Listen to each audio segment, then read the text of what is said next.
I'm honored to welcome Danielle S. Russell, Chartered Association Executive and Chartered Director. She is a multi-award winning association executive, consultant, speaker, and author who's dedicated her career to strengthening non-for-profits and leaders who guide them.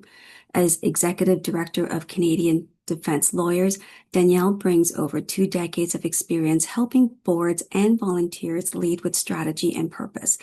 Guided by her great-grandfather's words, everyone must serve, she continues to inspire meaningful leadership and community impact through her work, writing, and teaching. Today, Danielle will share how associations can be powerful platforms for building your personal brand, amplifying your voice, and shaping the future of our industry. Please join us in welcoming Danielle Russell to her seat at the table's Aha, how are you? I'm fantastic. Thank you, Connie. And on theme with today, I'm actually not at home. I'm actually in Alumni Hall at Wilfrid Laurier University because I'm on the board of the Alumni Association and we have a meeting in a couple hours. Okay. So we'll make sure we stick to our timeline. But as our tradition for Ask Her Anything, especially at her seat at the table, my very first question for you is, can you describe your current seat at the table and also the journey of how you got there? Sure. So my current seat at the table is pretty comfortable. Um, I think mostly because I've had the opportunity to have so many experiences on both sides of the boardroom table that I feel comfortable and feel like I have a level of mastery in how I communicate and how I contribute and am comfortable taking seats at the table. Which is a real contrast to where I was, even 5 or 10 years ago, really learning to find my voice, to find uh, not just the appropriate place to contribute, but the best use of my expertise. And really, I think you don't learn how valuable your voice is until you have the opportunity to have it appreciated. And I think as I've moved through my career, number one, I really don't care if people like me anymore. Like I care, but I care less. Um, and number two, I've had the opportunity to get that feedback many, many times. And so I'm not sort of looking for it, right? I'm not fishing for compliments, if you will, in the same way that maybe I might have been 15 or 20 years ago when it was like, did I do it right? Am I okay? Am I helping out?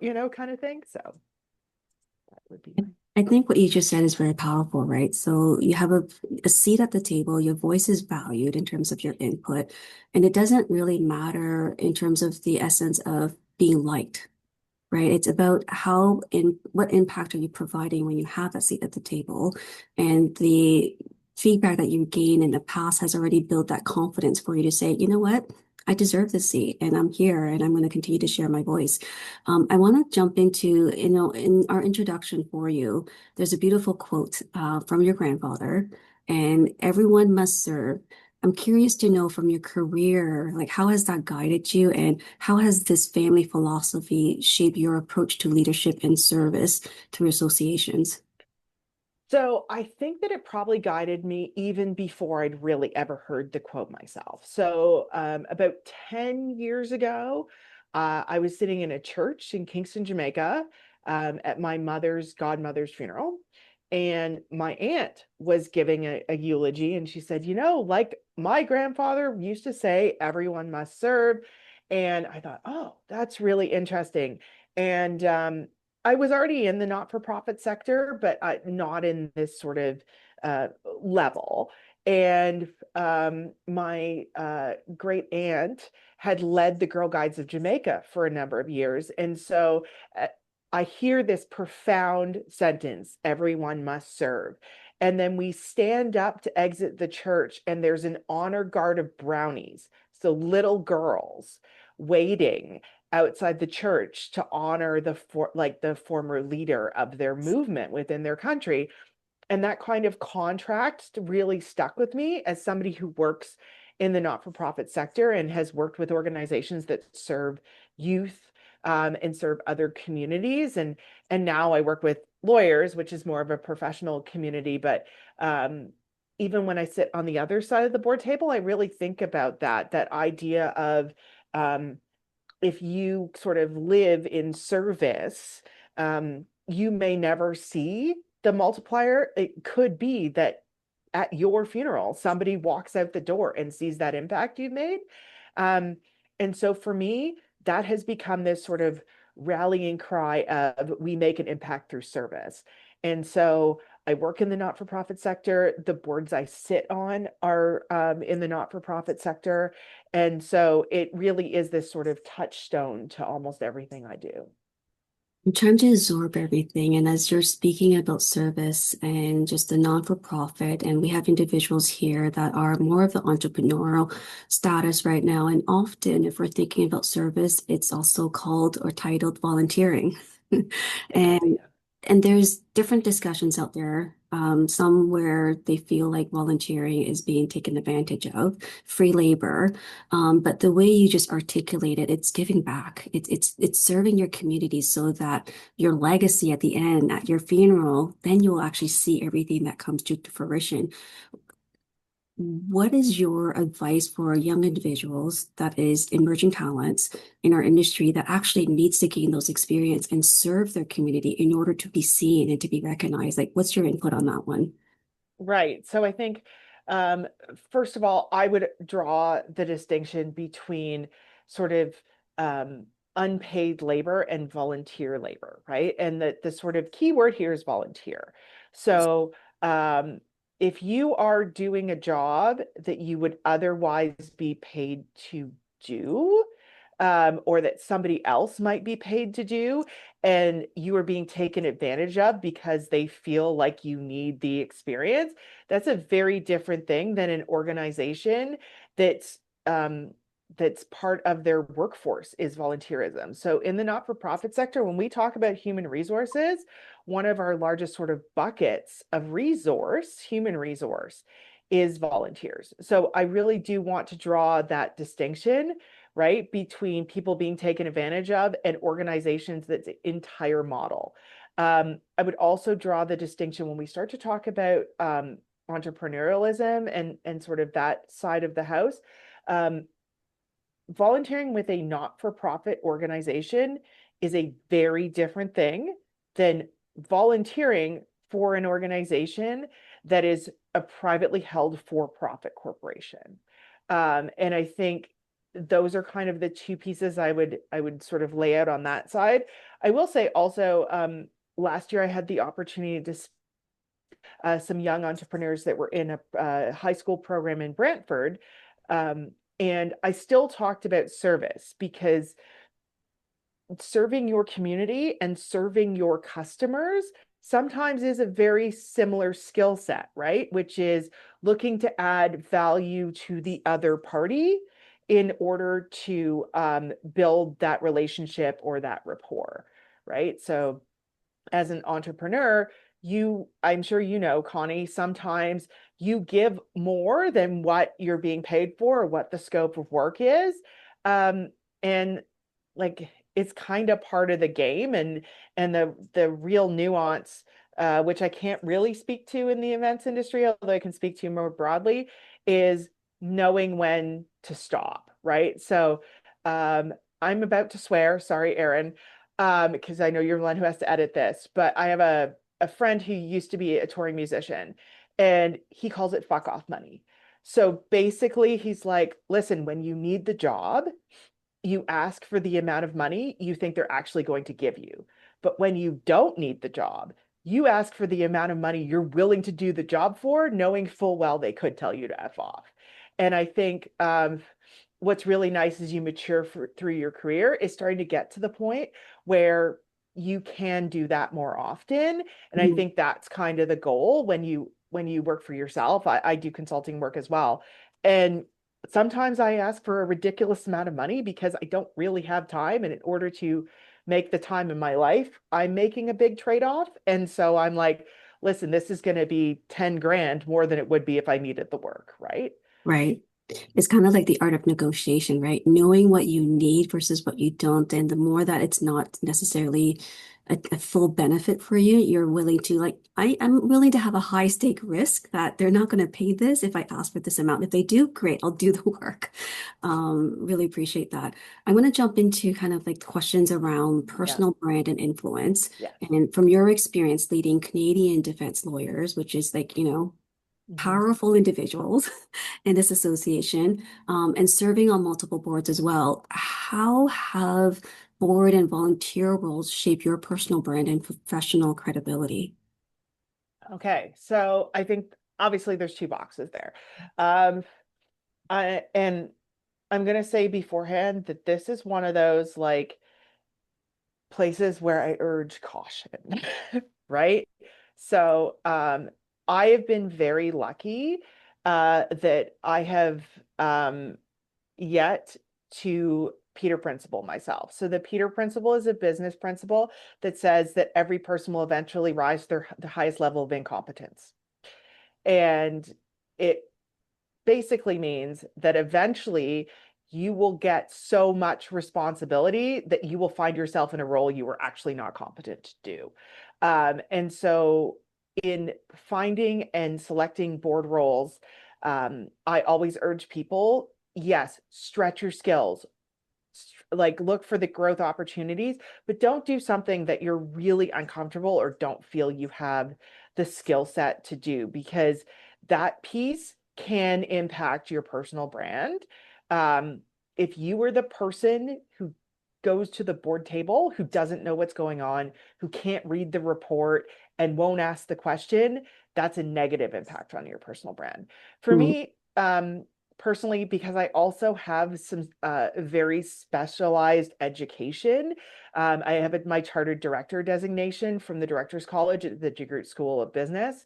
Um, I am able to uh, leverage these opportunities to demonstrate skill and competence. And the other piece of the personal brand that I think, or I like to think, uh, shines through is I'm willing to ask questions. So I am not scared to say in a meeting, like, did I miss a meeting? Did I miss a memo? What am I missing? Can somebody connect the dots for me? And I think that has now become part of my personal brand as well, because people know that when I speak with authority and when I'm not hedging my language, I'm very confident that I am correct, or at least that my point is valid.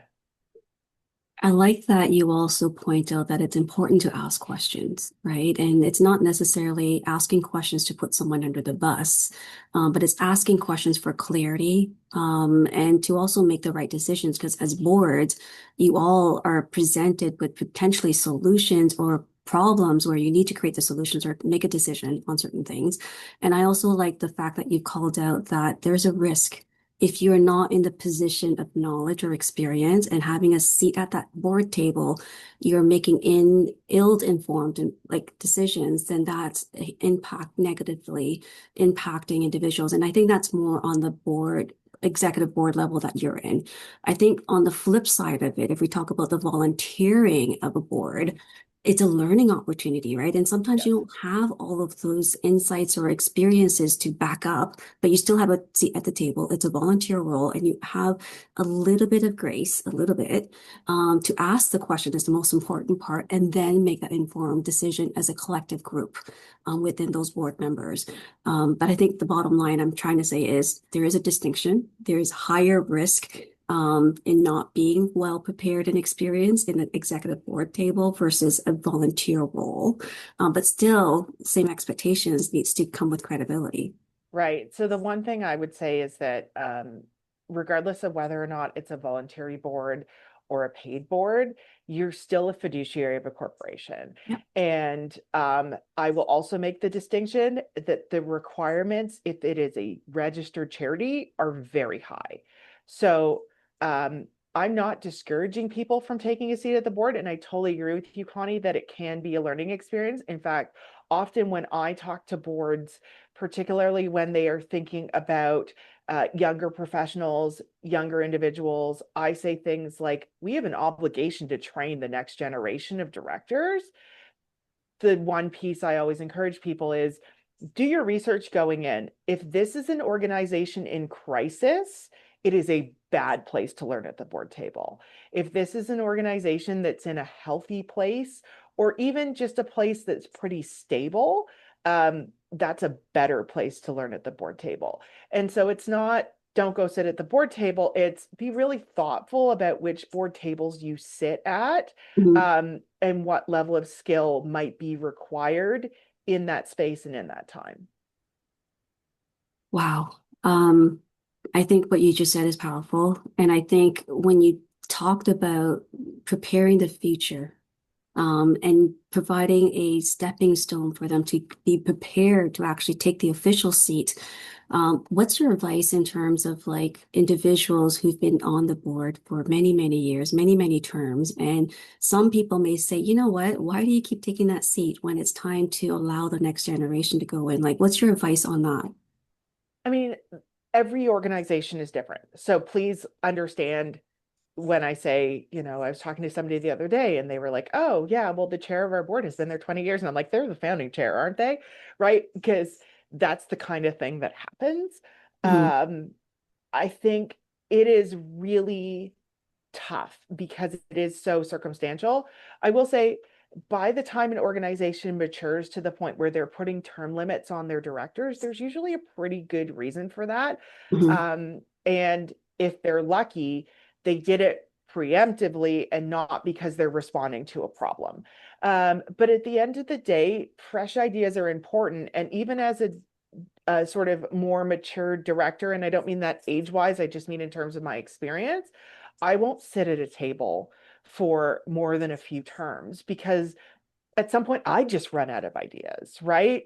And so I think that there's an opportunity for young and new ideas to come in. And there's an opportunity for people with some institutional knowledge to stick around. The danger of institutional knowledge sometimes that we see is it becomes, well, we already tried that and it doesn't work. Mhm. And great. If you tried it last year and it doesn't work, it's okay. But if you tried it 20 years ago and it didn't work in very different circumstances, and now there's somebody on the board preventing the board from sort of doing that experiment again, that's very challenging. And that's sort of why I say it really depends on the organization. It also depends on the individual, Mhm. right? Somebody who's like very ego driven, with sort of not a lot of ability to um, evaluate their shortcomings, can be very dangerous. Let's avoid a danger zone because I think risk-wise, from a board perspective, I think it's probably the team and the individuals that try to mitigate as much risk as possible, right? I want to jump into the next question. It's really to help us a little bit better. What's the difference between simply holding a board seat and truly influencing what happens at the table? And how can emerging leaders make that shift? Because quite like many of us here are emerging talents. We're thinking about the future. We have new ideas, fresh ideas, but we're not quite sure if it's actually officially holding a seat or how do we actually still influence some of the changes? Right. So I would say two things to sort of to clarify, because I'm not sure if we're dancing around them or not. You can be a very influential volunteer leader of an organization and not be on the board. So you can be chairing a core committee, things like that, right? So there are those opportunities to kind of step up into the board role. Once you're in the board role, you do have legal and potentially financial obligations to the organization. So that's kind of where I draw the distinction. And by the way, the financial obligations only kick in if the organization goes bankrupt, which is why I told you to do your research before you joined. I know people have had it happen to them. So um, from that perspective, that's kind of the piece of the puzzle in terms of the different kind of levers you're pulling. In terms of influencing the board versus holding a board seat, um, I'm two things. Number one, sometimes the most impactful thing you can say is, oh, that was a good point. Like, I agree, right? I think that where it, from my perspective, where I look at whether or not I can be a valuable board member, is if I have core skills or knowledge to bring to the board that are unique. So a lot of the boards I sit on now, the one that I'm joining tonight, notwithstanding, because there's a passion project as well, are needing a specific skill set I have. So I sit on the board of Destination Markham, and I used to be executive director of Convention Centers Canada. So I bring a very distinct perspective to that board table as somebody who knows the industry, understands the economic drivers and impact, but doesn't currently work in that industry. And so I know that I'm not just taking up a board seat to take up a board seat, but the places where I'm going to have the best influence are when we are talking about the economic impact and drivers of meetings and conventions coming to the city. By the same token, when we talk about cultural events, beyond the fact that I bought a ticket to it, I'm only looking at the outcome metrics. I'm not trying to contribute to what that should look like or what that should look like next year, because that's not my area of expertise. And so I think at the end of the day, that's kind of my answer to your question, Connie, is how do you move from just taking a seat at the table to influencing the table? You leverage the place where you are able to make a unique or higher contribution than the people around you. And that's not to say the other people aren't making contributions. They're just making contributions in other verticals. Mm. And over time, and by the way, I am a huge fan of getting to know your fellow board members. I call it know, like, trust. So you have to know, like, and trust the people around you in order to have the difficult conversations and be willing to bring your unique knowledge to the table, particularly when you are the outlier because of something you know that they don't. I love that. And what you've just shared leads to my next question. In terms of impact and strategy, like there's so many different associations out there. What advice do you have for professionals when choosing the right association to join or to even lead in? Okay, so this is going to be a two-parter. I would say choose the organization that best fits your current work and where you aspire to be. Right. So when I first joined CSAE, I was like a coordinator or something. And a lot of and that's not to say anything horrible. I was, 20 something years old. Being a coordinator at 20 something years old, perfectly acceptable. But what it allowed me to do was interact with people who were where I wanted to be. They were directors, they were executive directors, they were CEOs. Right. And so I think in terms of how you choose an organization, where am I now? What's going to serve me and give me the tools and the information and the connections to do my job right now very well, and what's going to launch me into the next place. In terms of where you choose to lead, your first board seat, candidly, is the first person who will take you, right? Like it, it is very hard as a young person to get through that wall, because I can tell you that when we go to evaluate potential on almost every board I sit on, we are looking for people with board experience. It's one of the key criteria that people are being used to evaluate against, and it's definitely the tiebreaker criteria. Mm. So when you're able to kind of get through that break, or where there's an organization that is specifically putting aside a seat for an emerging professional or somebody younger, take the seat if you can get it. My advice will almost always be, notwithstanding what I just told you about organizations in crisis, don't take the seat because they thought, yeah, whatever, like you can't make it worse, because you can. But take the seat that's available to you, right? Like it's very similar to, a lot of what we hear about women in leadership, right? The big giant like the Fortune 500 companies, there's still like, 8 female CEOs in the whole world, because unfortunately it's harder for women to break in than men. So definitely take that seat where you can find the seat. And if somebody invites you, please, for the love of God, take the seat they invited you to take. There's so much to unpack, and I'm not what's my reaction here? I'm trying to articulate. First of all, I think what you mentioned about the chaos, being invited to tame chaos, we call that the glass cliff. Yes. Because you are pushed to the edge where you kind of see where you're falling already. And I think the challenge there from leaders inviting an individual, a minority or whatever it might be, or a young professional who's eager and just hungry to take a seat. I'm not sure if that's the right seat, but the bigger question is how are the executives and the leaders setting that individual up for success, knowing that it's going into chaos? The other question I guess I would have is for, as an advice, what would you provide for executive board members, existing ones, and how they shape the succession support for those individuals, young emerging talents about to take that, one special seat that they've reserved as the grooming seat? Yeah, so I will say first, thank you because I forgot the word glass cliff and I was searching for it. It was somewhere in my brain box. Um, it is a really tough one because it involves a lot of introspection. And I would say if you are asking yourself that question, you are miles ahead of your peers. That doesn't mean the work is done, but please feel a little bit better that you're miles ahead of your peers by even asking the question.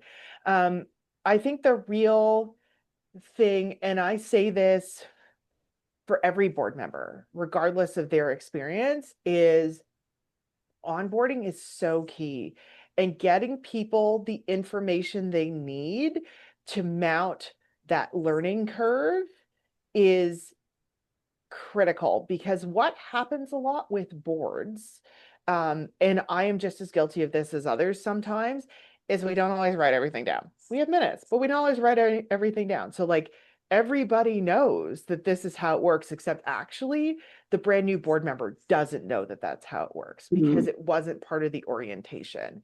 And so even myself as a very experienced board member, I've sometimes been to 2 or 3 meetings before I'm like, okay, I think I know what's going on around here.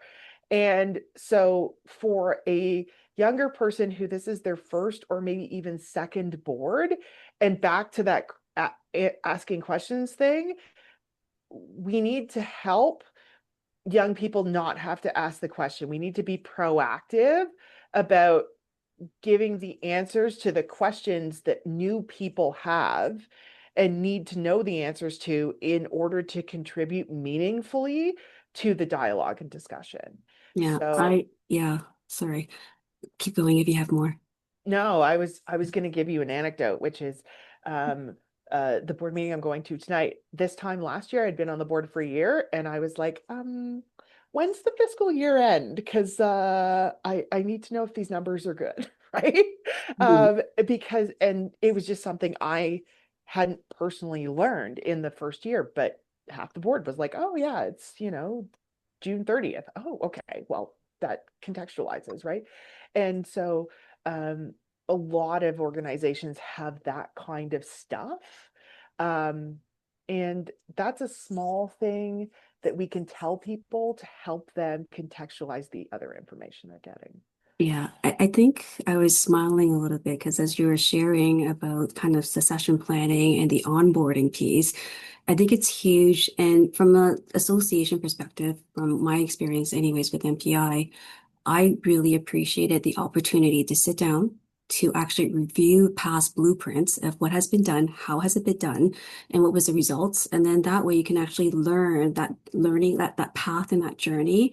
And then still, I think it's critical if you're hiring or bringing on new members with fresh perspective, allow space for innovation and new ideas. Because if you don't, what's the point of bringing someone new? Mhm. It's my point as well, too. Um, Okay, I'm going to jump and take a little pause here and allow and maybe ask if Carmen, Brittany, Sharon, or Luxom, if you have any questions so far or anything resonated with you with what Danielle has shared so far. Feel free to ask your questions, turn your camera on if you want, or feel free to type it in the chat. I'm happy to answer, read them out loud. Any feedback or questions or thoughts before we continue with the next set of questions? I just have something to share with what Daniel shared regarding like if you're at the board, you should ask questions, you should know. So I was here, I'm here in India and I joined a job. So when I joined it, they hired me as an intern and they never gave me any information for the tasks. So first, I was not allowed to ask questions. Second, I didn't know what was going on. Like, why are you giving me this task? Nothing made sense. And when I used to ask them questions, they're like, no, you're just asking for too much. So I was given this project where they gave me literally, I'm not kidding, just 4 lines of information, just 4 lines. And they expected me to create a 12-page brand manual, which was kind of impossible. And I was like, sorry, I cannot do this because I need more than 4 lines of information. So what you said, like, ask questions. That is who I am actually. I ask questions when I don't know things. So that really resonated with me. Thank you so much for sharing that. Now I know that I'm not wrong and it's good to ask questions. Yeah, and I will say, back to the point I was making to Connie about how do we bring in newer people, I Mhm. think, the flip side of that is number one, people shouldn't have to ask these really basic questions, like you didn't give me enough information to know what I'm doing. Yeah. But I also think sometimes because I call it name your own adventure. So when I talk to my staff, particularly my younger staff, if I have a very defined idea of how something has to work or it needs to happen quickly, I will give a lot of sequential and very specific instructions. But if I have an outcome in mind and I want to give them the growth opportunity, I'm like, this is a name your own adventure moment, but I always give them the boundaries. So don't forget, we budgeted X number of dollars, or don't forget, this person has to approve it and they're kind of cranky, so let's do it right. Or, don't forget that this person's going to see it and they are going to nitpick it. So maybe send it back to me so I can proofread it. So if we miss something, it's my fault, not yours. Right. So I always kind of try to allow for that growth, but still tell people where that kind of boundary is. And I think on a board, it's kind of a similar thing, Connie, to your point about the blueprints, right? Like what you want to understand, not just why didn't it work or didn't, but like where are the bumpers, right? Like, I think about it like bumper bowling, right? Like, can you put the bumpers in the alleys so I have to hit the pins? And I think that really also gives people a lot more confidence. So very early on, I mentioned a lot of it for me was having the confidence to know that you can speak up. My first boss, who was the Honorable John Garrettson, former MPP for Kingston and the Islands, the first time I went into a meeting with the minister, I sat there like this. And after about 10 minutes, he looked at me and he said, I feel like you have something to contribute, and I want you to know you can speak. And that honestly, I remember that to this day when I sit in a meeting where I feel intimidated by the people around me. You've just led to the next beautiful question. And you can elaborate on this one if you want. As a woman in leadership, what barriers have you encountered in the boardrooms? And maybe it's the one that you just shared about confidence and knowing that you can speak and ask questions. But the other second half to that is how have you navigated or dismantled them?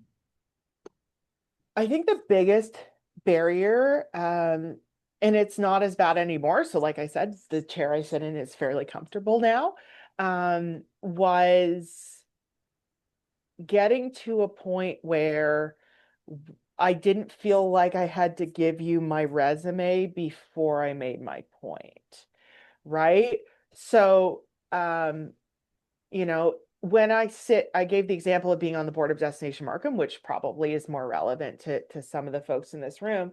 Um, when I go into that room, every time I open my mouth, I don't start with, well, when I was executive director of Convention Centers Canada, because people know that I have industry specific knowledge that I'm bringing to the table. And I am able to talk about what I know in that role instead of citing that role, which I guess is kind of some of the dismantling piece. But it was the sort of like under expectation that I had to kind of get around. And also, I know you probably can't tell because it's horrible lighting and I'm getting a lot older and there's a lot more gray hair. But for a very long time, I was the youngest person in every room. And so it's like, there, dear, just sit in the corner. I was in my very first board meeting of any board I was on. And the board had reserved funds for a specific purpose. And I said, where are the reserved funds? And what I meant was, are they in our general bank account? Or are they in like a separate account or an interest-bearing account or that sort of thing? And the treasurer of the board at the time leaned over and pointed at the line item in the financials, said, they're right there, dear. And I said, no, I'd like to know where they're saved. And she went, oh, because she really thought I couldn't read a balance sheet. And so it was kind of getting past that under expectation of, oh, you're really young, so maybe you don't actually know the basics, as opposed to now where I don't cite my CV, but people know I've been on boards before and people know that, I've run multi-million dollar organizations. So one would hope I can read a profit and loss statement. And so some of those things kind of have come with the experiences I've had. And now I just get really pissed off when people treat me that way. And like, due warning, if we ever sit at a board table together, do not try to make me look stupid, because number one, I will prove my expertise and then I will go out of my way to make you look stupid. But that comes with your experience, right? Like you Yeah. come so prepared and well equipped to be at that seat, at that table. And I find often, even for myself, and it's not a corporate, like in my corporate days, the VP would literally pick on me every single meeting, like, Connie, what does this mean? What does that mean? Like all these acronyms. And I'd be like, and then my director's like, Connie, don't forget to remember, like study your acronyms and abbreviations so that you can be part of this language that they're talking to. Like he's just testing you, but it's also inside the team meeting right now. What happens if you're outside and you're trying to build, credibility and authority and all that stuff outside of it with other departments? So I find that the testing of it is making sure, potentially if he's a good leader, it's seeing where your gaps are and helping you on the side afterwards to say, by the way, this is what it meant and this is how you apply it and this is why it was important and brought up in the meeting. So I think it's a learning curve, especially for the young individuals and for individuals that don't know you and you're potentially new at the table, but you have a great CV. They're testing the waters. How much do you know? How much can they test you and play with you? Yeah, absolutely. I mean, there is a lot of that. And now on the other side of that sort of curve or wall or whatever you want to call it, to sort of your earlier question about how do we help the next generation. Um, I, particularly with my staff, even more than people I volunteer with, although I do have a number of mentees, um, I often lead with like, hey, let me tell you about the time I messed this up, right? Because it is less intimidating to the other person if I'm leading with, yeah, I've messed this up before, and here's what I learned from it, Mhm. as opposed to like, just don't do it, right? And sometimes they don't want you to do it. And this is probably where you kind of go like this and say, is this the right table I want to be sitting at? If you're not being given the opportunity to learn and Mm. to grow. And yeah, I'm going to move to the next question. And it's you've been a teacher, a writer, and you shared your insights through Tuesday Thoughts. I think you're in the fourth edition of your book now. There will be no fourth book. It's a Okay, trilogy. there's a trilogy. I have at least two of them. Yeah. And I read every Tuesday newsletter that you have. The question is, how do these platforms extend your influence beyond the board table? Because it's literally beyond the table. You're doing all these extras. Yeah. Um, I will say a lot of them are anchored in that sort of confidence that came inside some of these settings. Because when you were confident with the contribution you can make in a smaller group, it's kind of easier to project outwards, right? I mean, I think any of us that aren't like sociopaths spend a lot of time in crafting thought leadership, being like, who am I to be the person who says this or does this or is the expert, right? And so I think the the stuff that came inside the boardroom really helped me get to the confidence point to do the stuff outside the boardroom.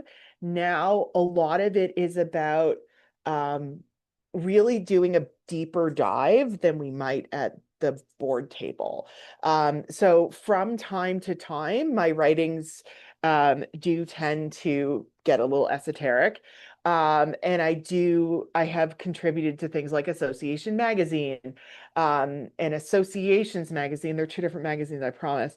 But these sorts of things are places where I'm kind of taking, oh, I see a group of smart people sitting in the boardroom grappling with this issue.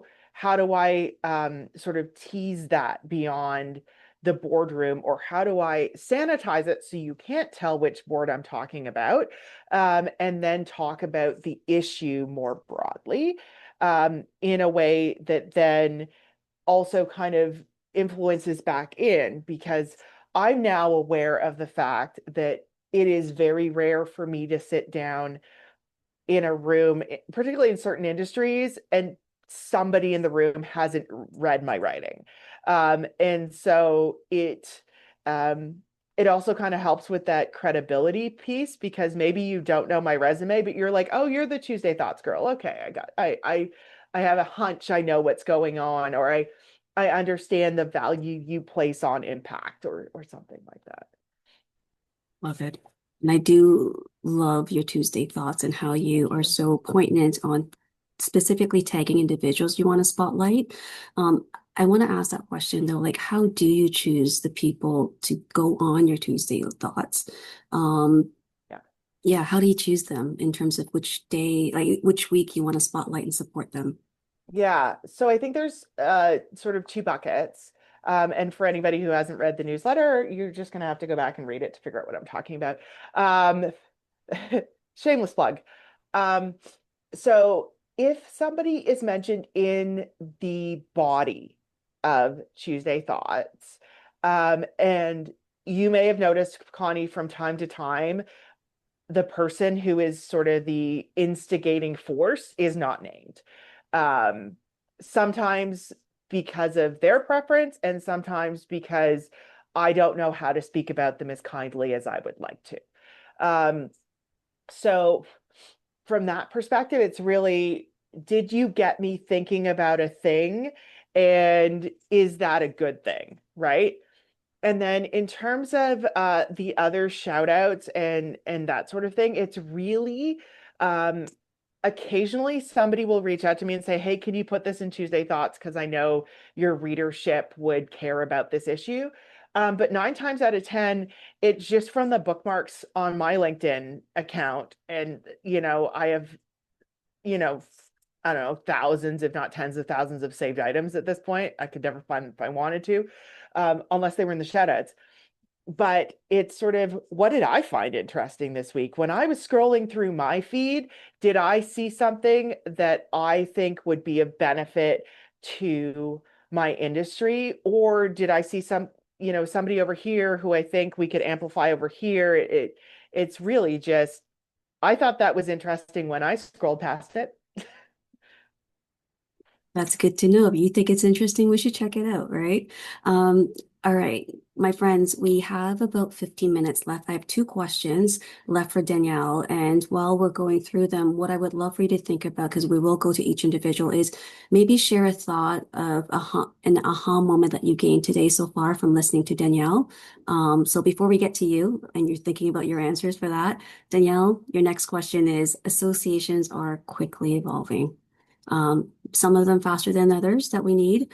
What role do you believe they must play in the future of professional development, equity, and human connection? Yeah, I mean, look, I think that associations have spent the better part of the last 2 decades trying to compete with YouTube and Amazon and, you know, all of these other sources of information. And I think that there's still a very specific and defined and valuable role for, in particular, professional associations to play in creating professional development content that really speaks to their industry. But at the end of the day, um, the buzzword, I mean, and I just spent an hour with an organization this morning talking about this, is belonging, right? Mm. We are, and younger people. So the folks on this call, Connie and I, unfortunately, we're a tiny bit older, but you guys are the loneliest generation, and I think that associations have an opportunity to be a place of community and a counterbalance and a place where people belong. And I thoroughly believe that in the future, that's going to be their value proposition. Is this is a community you can belong to where you already either have a shared set of values and or a shared sort of career or shared concerns in the things that happen in your day. And I spoke to an association last year, and we were talking about getting more volunteers involved and getting more members involved. And I shared with them a number of years ago, my uncle had a cottage in Arkansas, of all places.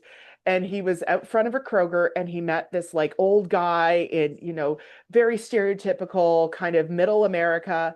And the old guy says to him, "Can I tell you, I've learned the secret to happiness." Michael's like, "Oh, the secret to happiness." And he's like, "There's a formula: something to do, something to look forward to, and someone to love." And I really believe that associations and community organizations can help people work through the happiness equation. So, your something to do is your volunteer task. It's the thing that you've been assigned to do, whatever that might be. Your something to look forward to is that next event, that next opportunity to connect, that next opportunity to show your expertise, whatever that might be. Something to love gets a little tricky, and I like to encourage people not to touch their fellow volunteers without invitation. But I think if we think about platonic love, some of my best friends in the world, I have met by sitting on boards with them. And so I think that you really can met that something to do, something to look forward to, and something to love happiness equation through your associations if you focus on creating community and belonging. That's a beautiful answer. I'm going to take that back. Something to do, something to love, and sorry, what Something was, to do, something to look forward to, and someone to love. okay. But as you were sharing that and talking and saying that the younger generations, the newer ones, are the loneliest ones, I also found like, sorry, I'm gonna say ChatGPT. I asked them a question about the different generations and the gaps that we have. Did you I ask your ChatGPT therapist or your ChatGPT friend or just ChatGPT? a therapist and friend. But what I found interesting in that kind of prompt was realizing every generation have a different type of concern. And just the way that we are receiving information. And right now we're fast tracking and the vocabularies of what is cool, what's in, it's already changing so fast too. So how they find belonging, how they feel like they can potentially be invited to even think about volunteering is a whole different game ball. I think associations have a tougher time now attracting younger generations and younger minds and perspectives to come to even be interested. And I think my other point here with association is there's so much of them out there, cracking through the noise and really showcasing to individuals that are even willing and wanting to and Yeah. finding or in a search for an association. That's another challenge on its own. Yeah, and I would say for younger people, to build on my answer earlier about how to make an impact, helping your professional association figure out how to reach the members of tomorrow, and you are the future members and the members of tomorrow, is of critical importance. Finding an association that's interested in listening and has figured out they have that problem is a little bit secret sauce. But once you do find them, that is incredibly valuable and important. Awesome. One last question for you before we go around the table. When you think about legacy and your leadership, what do you hope others feel when they sit at the table with you, that you've helped shaped? Oh, wow. I hope that everybody who sits at the table with me feels that I have our collective best interest at heart, because I believe that everybody, like, the weakest link is a weak link for us all. And particularly at board tables, there's a legal term, individually and severally liable. So I've touched on this a couple times today. There is some personal liability attached to being a fiduciary of a corporation. And if Connie is at the table with me, and Connie is our expert on hot air ballooning, and we are talking about hot air ballooning and Connie is not contributing, there is so much risk attached to that. So I want Connie to know, like, and trust me enough to be willing to express her opinion. And so for me, that's the thing I want people to feel, is that I know, like, and trust them, and that they are in a safe place to make their best contribution. Love that. Thank you. All right, ladies.